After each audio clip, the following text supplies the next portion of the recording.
helping GamingGear pick up many of their team fight wins, especially when he's the one tower diving. I think another really important thing is the Gragas here. Like we said, one of the main tips you could have picked up yesterday was that the key to beating paiN has been splitting them up. They really rely on chaining their hard crowd control skills, and that involves some very specific timing. Gragas is a perfect champion for breaking up that chain.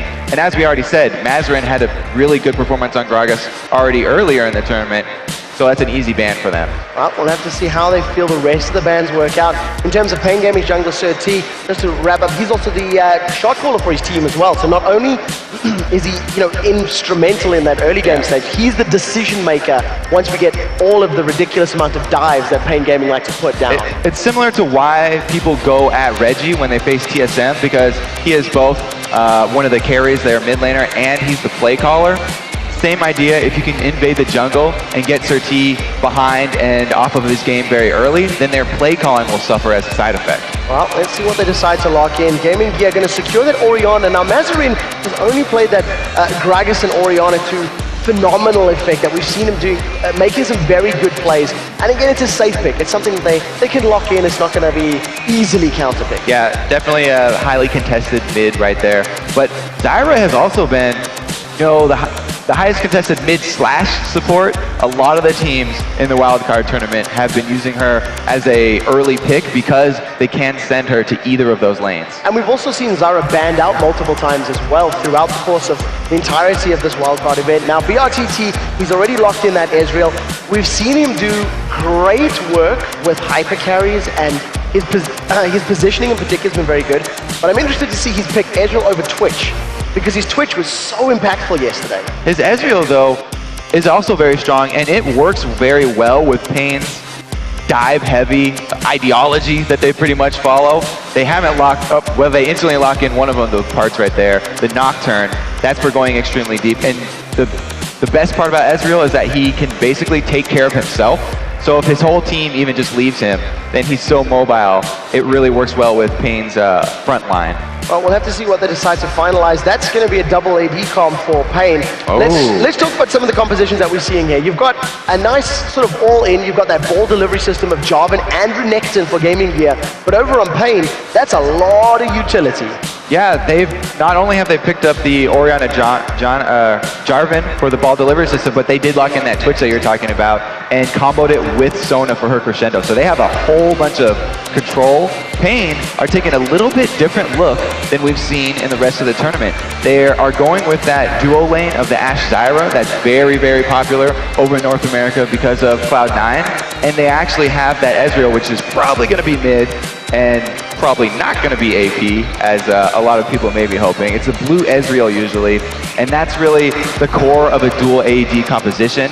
Not a lot of other AD carries that you can run in that mid lane and be effective. So I'm having flashbacks to week 6 or week 7 of the NALCS. We're on day 1 of the week. Of the 4 games, 3 of them were double AD comps. And everybody started talking about it, exponentially. It was all over social media. I know Jad and I were discussing it on stream. You and I have discussed it here at the Wildcard. And one of the things that we always highlight about double ADs, you need that utility to buy the time to get the damage down.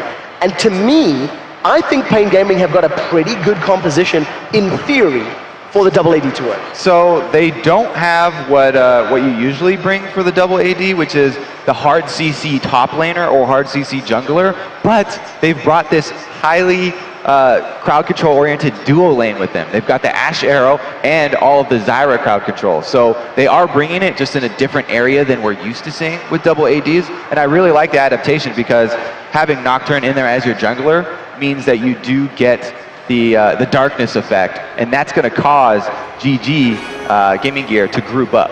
Well, you can see we are about to jump into the first game of this final here of the International Wildcard Tournament. I really do have to give shout-outs to every single region that's taken part and has watched all of the games, in particular to those that have fallen: Australia, Turkey, and Mexico. Unfortunately, they're not in the final, but I'm sure they'll be watching with bated breath, as are the Brazilians and the Lithuanians. This is a truly international viewing experience for this wildcard final. It does look like a dual lane for paiN is positioning themselves maybe towards this top lane, so some lane swaps to be expected.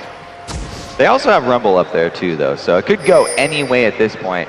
Really though, the early game we talked about being very important for the junglers. paiN is also running a double AD, so it makes the early game even that much more important for them. So I feel like this is going to be a highly action-packed game, starting off very quickly. Well, we can definitely hope for that one. I know that many kills and lots of action is definitely something that everybody enjoys watching. Very early Friday morning. At 1 minute 10 on the clock, we haven't seen any sort of invades. We've seen some very shallow wards, but more wards on the map for GamingGear than that of paiN. That's about 4 of them in the river alone. GamingGear really nervous about a potential invade here from paiN Gaming.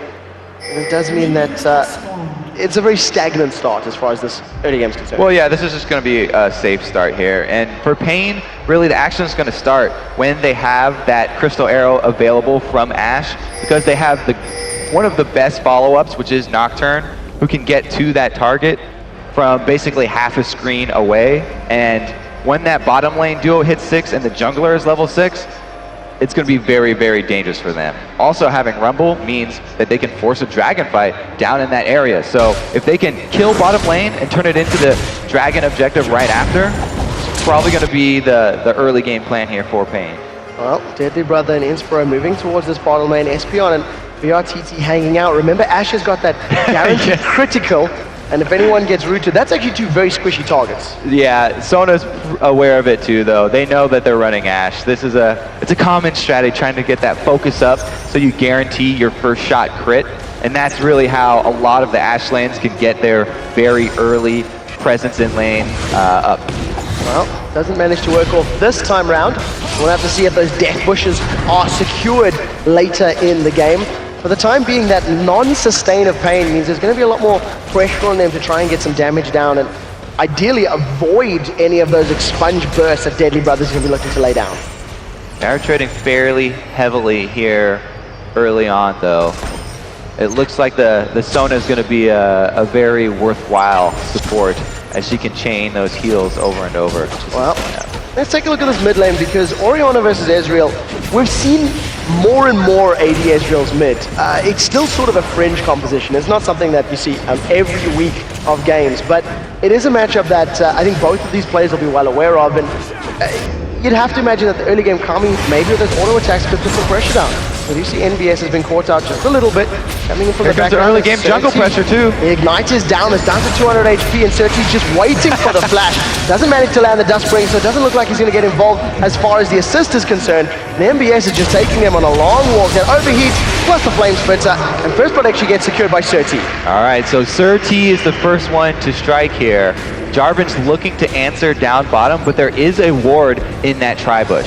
Serti's gank went right through a ward, by the way. It was just that Renekton was so far pushed up and already trading with Rumble that he was able to close in, and he didn't even have to add the damage there, just close off the escapes from Renekton so that he had nowhere to go. At the very least, NBS was able to save his flash, so realizing that he's done for, he manages to hold on to that summoner spell. And we'll see whether or not Venom can use that assist gold, a little bit of time in the lane alone, to at least get an item advantage for future fights. This may be Alanir getting a little bit hungry and a little bit desperate for that early game pressure, because we talked about how both of them love to get the very early start, and it's already causing him to look for alternate routes for his ganks. This one is a very well thought out route because he's bypassed all the wards bottom lane, and with that blue buff, he has the cooldown reduction to wait for his EQ combo to come right back up before going in for this gank. It's a very well set up gank. Take a look at the HP of Deadly Brother and Inspiro, though they are fairly low.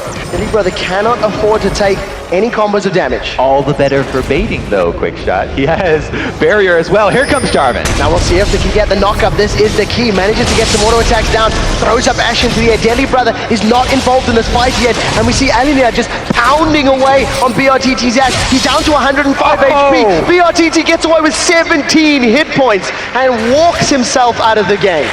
Alinea did not want to flash in for that last hit because of being worried about that Zyra snare grabbing him under the turret. Didn't want to be able to answer there. But that was really probably the low health of Deadly Brother was the reason that he was so far back and he didn't get any damage off in that gank. He didn't actually go for the bait that I thought he might try, being that he still had barrier available. But in the end, they don't have enough damage to finish off the gank. Well, Alinea, unfortunately, not able to get a kill.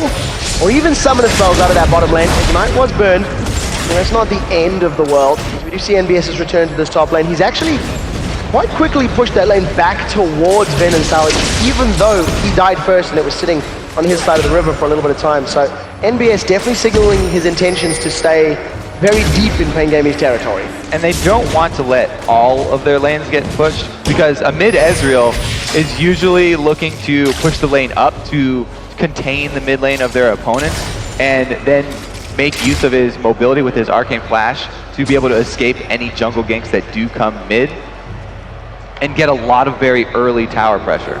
Well, we'll see if it works out for them, as we did see Sir T once again moving himself closer towards that top lane. He's currently sitting at level 5. He's toying with the idea of another kill here.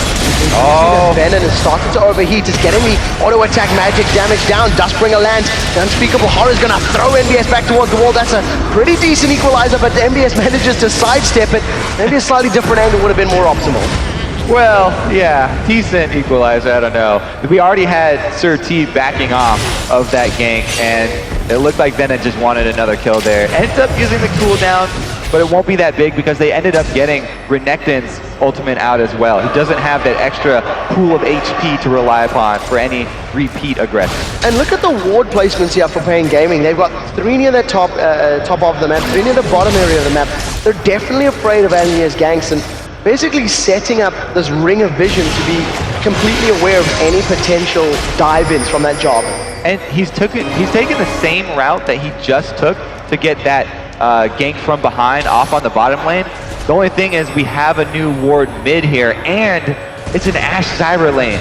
They get a lot of free vision using the Hawk Shot and the seeds from Zyra.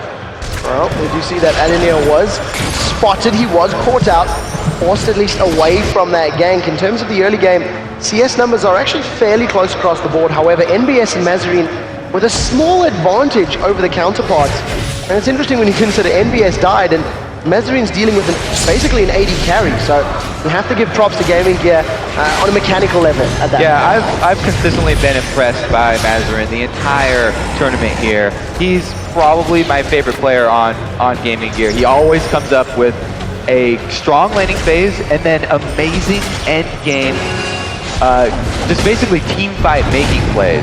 Well, we're talking about the laning phase, and a member of paiN Gaming who struggled, I think in every laning phase we've seen him take part in, is Venom. He has tended and trended towards being behind in CS until now. So a big part of that has been that up until now, he's always used teleport as one of his summoner spells. So it reduces your combat effectiveness in that 1v1 situation. Now he's actually with Rumble and he has Flash Ignite. So he has all the power that he needs, plus he's gotten repeat ganks from Sir T that have been effective. Off to a very good start here. Even so, still losing in CS. Well, we'll have to see how it works out. The Crystal Arrow flies out, manages to land onto Sona. There goes Paranoia. The Fear Throw throws Inspiro down to the left. He manages to get rooted. That's another kill for paiN Gaming. And they just landed everything that they needed to. That's that combo I talked about, the Nocturne into the Ashe. If you hit the Crystal Arrow, he will be able to follow up on it every single time. And since you have Zyra as well, there's just way too many snares there. And we talked about how important the early game was going to be for paiN Gaming, and with 2 quick kills on the board, as well as a pretty decent laning phase thus far, it's working in their favor. I do want to touch on BRTT's Avarice Blade in a second. As you can see, Alinia has moved to this top lane. Yeah, Ashe has been able to basically go to that bottom lane and escape all the ganks while going with a gold item here.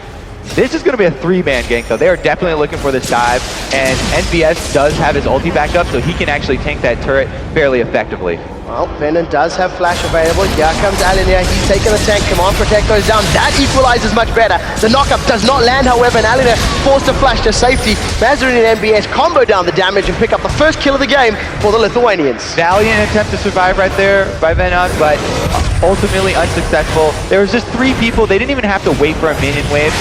And they actually lost out a lot on that mid-turret pressure. We were talking about Ezreal already looking to push that turret early anyway. Now he's actually had Sir T come in to help him out. We do see now that Inspiro very close to dancing with wolves for a moment. Almost gets caught up by that Ezreal Nocturne. And you know, one thing about that dive in the top lane, Cataclysm and Shockwave were not even used. So very well coordinated as far as the ultimates are concerned, and if a dragon fight were to occur, Equalizer's not available, but Shockwave and Cataclysm is. And it's actually dangerous for paiN Gaming because they don't have the crowd control from their mid lane. Orianna's going to bring in that Shockwave, whereas Ezreal is only going to be supplying damage. So if their bottom lane can't bring the Crystal Arrow and the Zyra combo in, then they can't go for that dragon.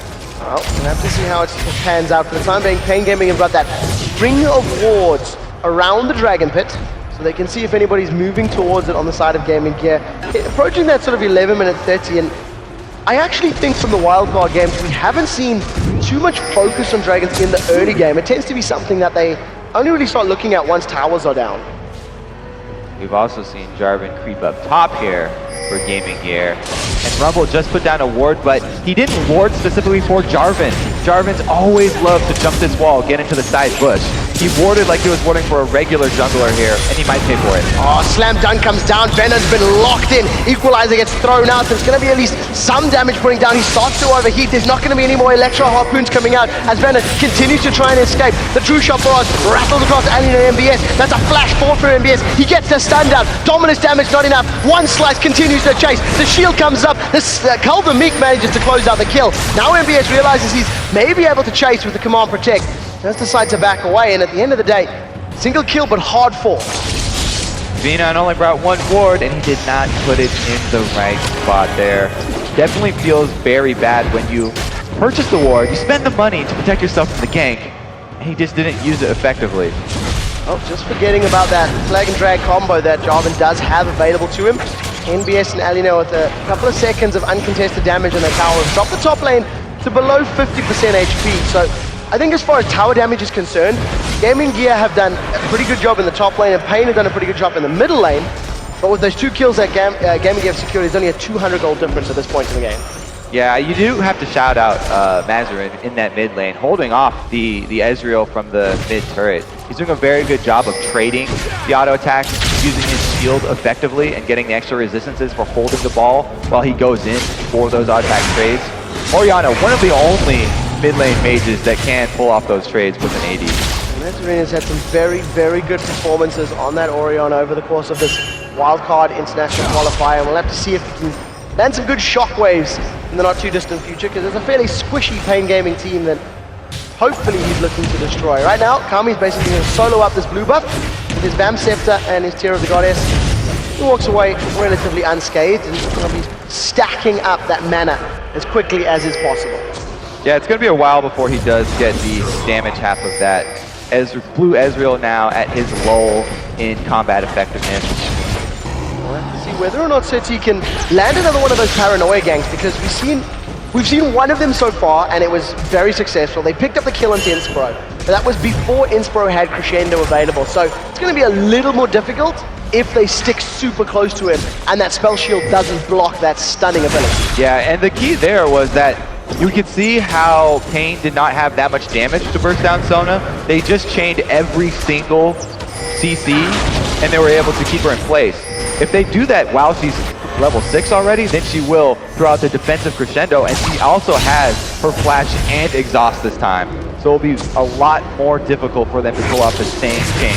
Oh, Mazarin definitely wants to pick a fight here with Kami. Ignites, down, Shockwave, doesn't manage to land as the Arcane Shift into Flash, throws Kami to safety, not going to be enough to get away as Mazarin insta-flashes forward, secures the kill. Now with the red buff slow coming down, 13 continues to chase. Command Protect by Dissident, the knockup gets flashed away, Cataclysm locks Mazarin in. So it's a trade of 1-for-1, both mid laners are down as 13 Alina now start bashing away. In the bottom lane, it's actually GamingGear that secure the kill onto PRTT as the chase is not over. Nocturne gets flung up into the air. Now will the fear land? This is the key. It throws Alina away. Duskbringer comes up. Can he land the flag? No! This Dragon Strike does not land, and Sir T escapes with his life. 30 HP there on Sir T. He does get out. The fear proccing just in time, and he also had a beautiful flash there to dodge the Jarvan EQ and forcing Jarvan to use that Cataclysm, which locked in Mazarin. Oh, we just shoot True Shot Barrage, picks up a kill onto Sona, and the dead body just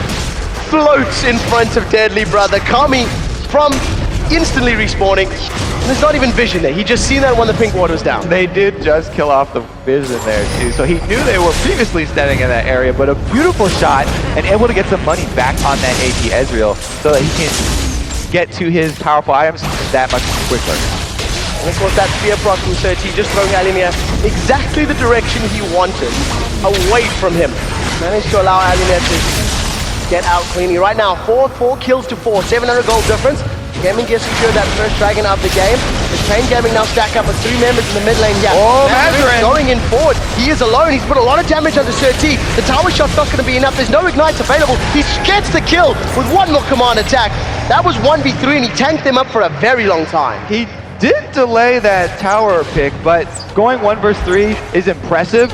However, more gold goes to paiN Gaming because they got the assist, which is an extra 50%. And now we see BRTT, he throws out the Crystal Arrow. Deadly Brother's got the Poison Sax and Expunge down, and at this stage of the game, with that Blade of the Ruined King, there is assassination potential. And Blade of the Ruined King cooldown much shorter than Crystal Arrow, so it's always worth his while to go in for that assassination attempt. Even if he does get stunned up and he can't finish it, being able to force out BRTT from the lane was very, very effective there. Plus, he doesn't have to worry about the long-range Crystal Arrow into Nocturne Paranoia combo on his Sona that now does not have her summoner spells. Yeah, and unfortunately, GamingGear did lose their second tower of the game, so that's mid and bottom towers that have been dropped. We'll have to see how paiN Gaming decide to respond to this one. They still have to defend this bottom lane as Inspro and Deadly Brother putting a lot of damage onto paiN Gaming's bottom tower.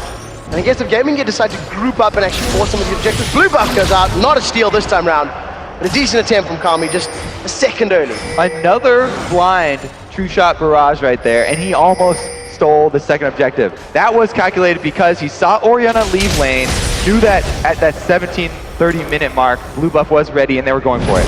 Oh, Kami's gonna tower dive this one. Paranoia comes out, Shockwave pulls him backwards. He's dead before Nocturne can even arrive. Now Surti turns his focus onto Alinea, and Alinea just saunters on out of there, doesn't even burn the flash. A very good combo for GamingGear. That'll teach him to try and steal away my blue buff. That was a beautiful combo that's very, very hard to escape the Jarvan and Orianna. That's why we always talk up that delivery system, just for the reason right there. It's so effective. Yeah, even an Ezreal with that arcane shift was not able to put enough distance away. Now we have, we haven't really taken a look at the top lane since all of that early game pressure and ganks were taking place. Venom falling a little further behind, 20 CS Ignite is down on Surti in this mid lane, and Mazarin just on a rampage right now, 5-2-0. He just chases Surti down and picks up what looked to be a very easy kill for him. Just such an impressive mid laner. All tournament long, he's been making those types of plays. Just solo kills, combo kills with Jarvan. He's really exerting the pressure and trying to answer back for his turret being taken. Well, we do see that, unfortunately, Alinea and Mazarin were unable to take that one. The Ash Arrow does catch out Deadly Brother. Here comes the Stranglethorn. Crescendo locks up BRTT, followed in with the Exhaust. Oh! Now the barrier's going to keep them alive. Out of range of Expunge, but the poison ticks are ticking down. The massive Expunge onto Espeon as he's trying to get away. Now Kami has rejoined this party. Arcane shifts into the river. We'll see if he can find himself a rat. Poison is going to be enough, not enough to kill Espeon, and Kami decides against the fight. That's all because of the very well-placed ward that Sona put to guard them from Jarvan ganks. It also helped in this situation. Ezreal thinking the exact same thing that Jarvan would have, hopping over from that Tribush ledge into gank them. So, with the fact that a lot of the members have been pushed away and Kami being spotted in that bottom lane, Alinea has now decided to apply some focus onto this red buff. He's going to be able to secure a steal now, and the first two towers of the game has fallen in favor There of are GamingGear. no wards up here for Xenon either, and 3 members of GamingGear.eu are in the area. Very good job by him, noticing that he's in danger and pulling back. So wisely moving away. He's not going to get fooled a second time in this setup. NBS doing a little bit of dirty farming, as we call it. Tower gets dropped and he's denying Venom at least a couple extra CS, a couple extra chunks of golden experience. As now GamingGear, in a matter of 2 minutes, secure 3 towers back-to-back, multiple kills, and I would imagine they're going to start setting themselves up for the next dragon fight. They will have the timer on it, and it's not too far away. Since we have the NBS heading over to the bottom side of the map now as well, I would expect GamingGear to be the ones forcing this. As Rumble is still up top, trying to push the lane back in their favor. And really the reason that we did see the cooldown up in that top lane of a lot less action going on is because once Renekton gets that Spear Visage, there's not a lot that Rumble can actually do. Not only is it a bunch of magic resistant cooldown reduction, but Renekton gets a lot of healing from his Cold of Meek ability that he's able to keep on using in lane, and that boosts the ability by 20%. Well, we do see that NBS has made it out of that lane with that 20 CS advantage, becoming a lot scarier as Dragon is now in 30 seconds going to be available. And you can see all of GamingGear have grouped up. Very crucially for Kami, he does have that Iceborne Gauntlet as well as the Mana Immune completed. So he's got a damage spike. It's not a Neuromana yet, but it's going to be impactful. And because GamingGear have grouped up so early, there are wards here from paiN Gaming, and they're seeing them group up, so they've basically showed their hand.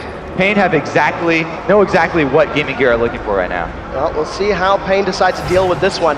They do have that incredible long-range initiation. Not only have we finished the Iceborne Gauntlet there for Ezreal, but there's also an Infinity Edge for Ashe, so they actually have the power spike that they would like for this dragon fight. We do see that Equalizer is available, Crystal Arrow is available. The question is, when do paiN Gaming decide to throw that one out? GamingGear are now finally starting off this dragon fight, and there is vision. This is very dangerous to go into the dragon pit when the other team has a Rumble.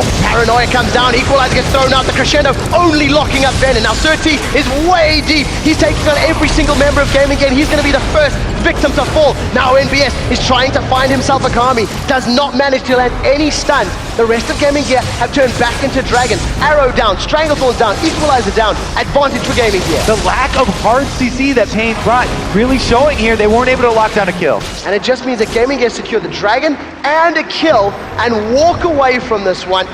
Very, very good trade for them, and paiN just didn't stack their ultimates together really at all.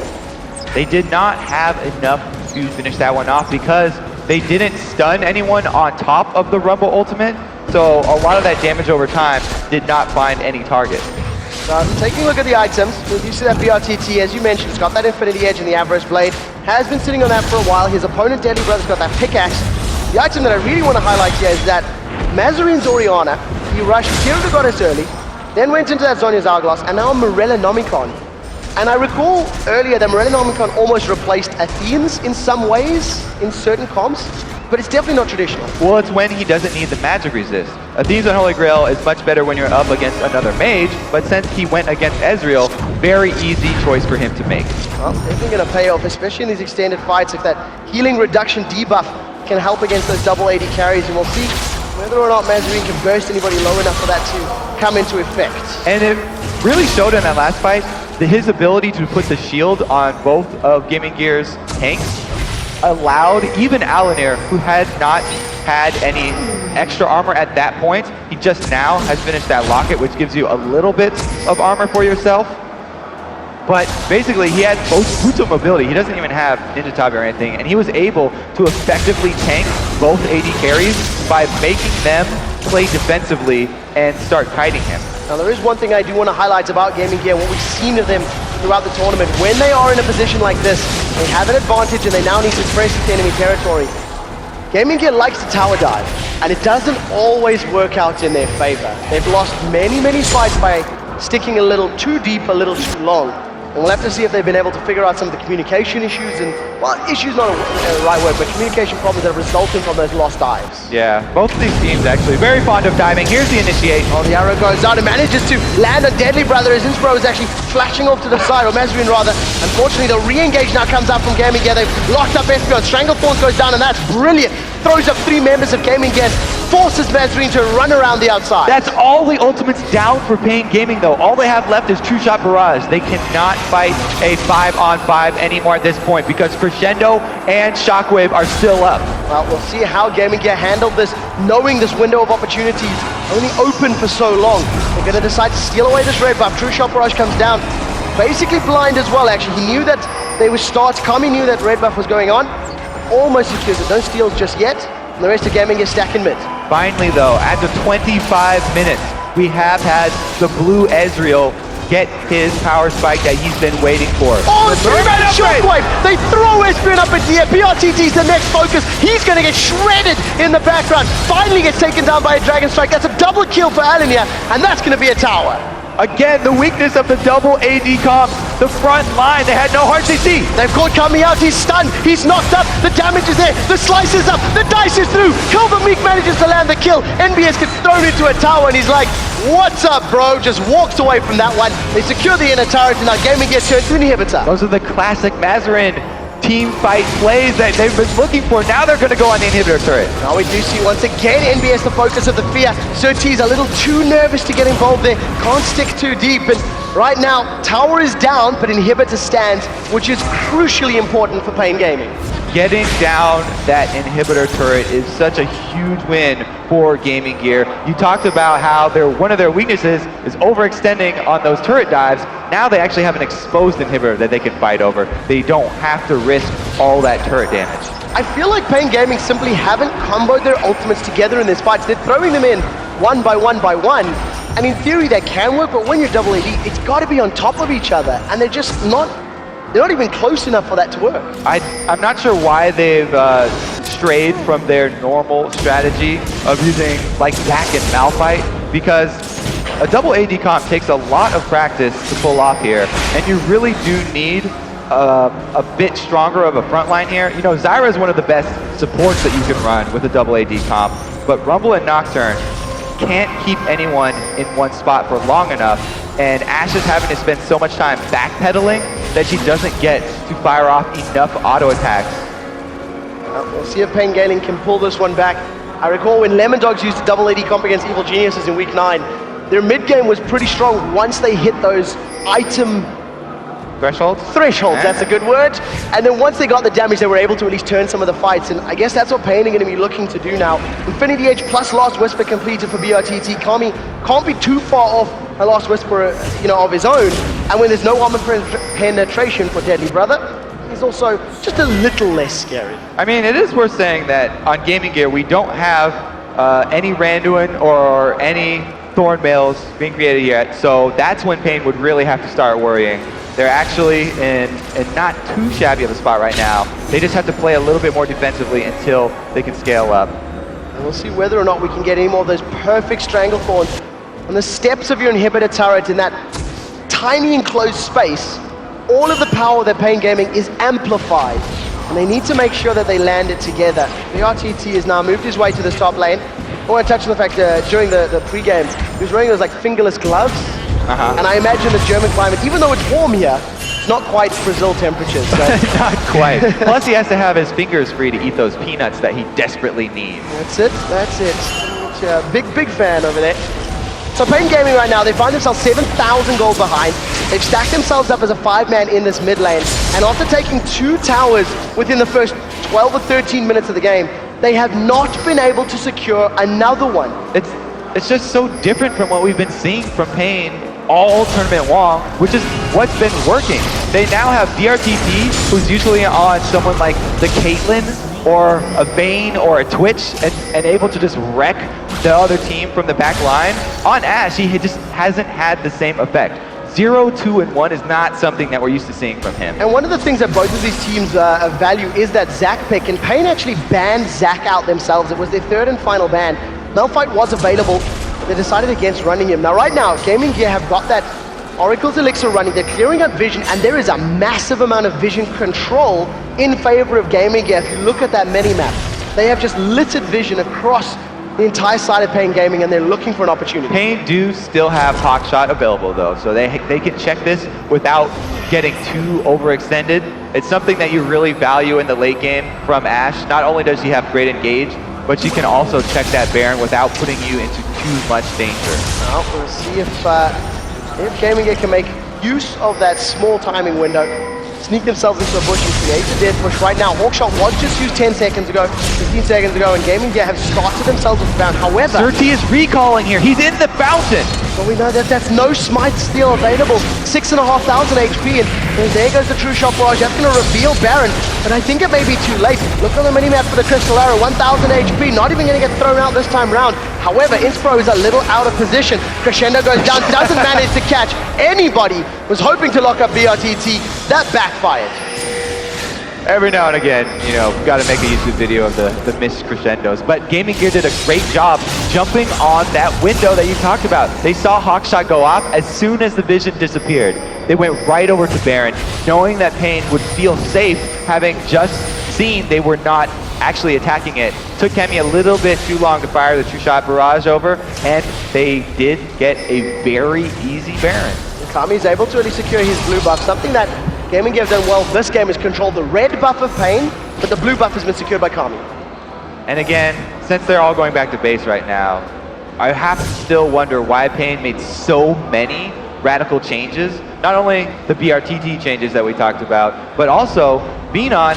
Yes, he usually loses his lane, but usually he's bringing teleport and he's on someone like Malphite where he can make plays on other areas of the map. They don't have that hard engage, and they don't have Kami, their other playmaker. We shouted him out so many times about being the one to go at their opponents when they're not expecting it and starting off the plays with something like Ahri and landing a charm. On Ezreal, he doesn't have the option to be that playmaker. He's really a backline damage source here. So the main two playmakers there for paiN are not on hard initiate champions, and they don't really have abilities to pick people off. So now they sort of switch those roles over to BRTT and Surti. Not quite working out. Well, the onus is now on GamingGear to find themselves an opportunity in a window.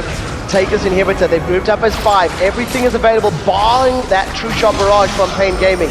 Come on, protect, lands onto Deadly Brother, and he's managed to land the auto attack from the inhibitor. Instantly manages to clearance off away, flashes out. We do see that Surti is sticking. The Strangleforce throws every single member of GamingGear aside. The Shockwave only catching Venom. The first victim of the fight is going to be Surti's Nocturne, as now they turn onto Venom. That's rumbled down. The stun lands onto Kami, and the 2 AD carries of paiN Gaming are backpedaling, are running away. There was a double kill from Mazarine. He's looking for the triple. Inspro secures the kill. 4 for 0.